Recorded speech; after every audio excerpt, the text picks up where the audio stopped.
नमस्कार, मी हरीश ढोबळे आणि आपण पाहत आहात दैनिक जिल्हा हेडलाईन। देशभरात सोशल मीडियावर रिझर्वेशन हटाओ आंदोलन या हॅशटॅगची जोरदार चर्चा सुरू आहे।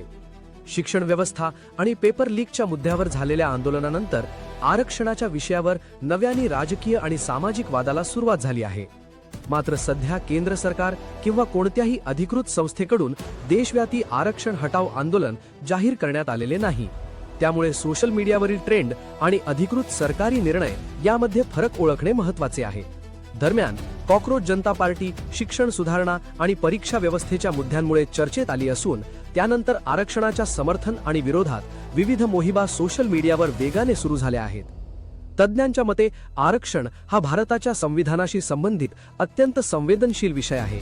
त्यामुळे या व्यवस्थेत कोणताही बदल करायचा असल्यास त्यासाठी कायदेशीर आणि घटनात्मक प्रक्रिया पूर्ण करावी लागते। त्यामुळे सोशल मीडियावरील चर्चांकडे अधिकृत निर्णय म्हणून पाहणे योग्य ठरणार नाही।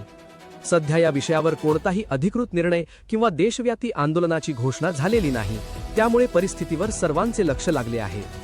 दैनिक जिल्हा हेडलाईनसाठी मी हरीश ढोबळे।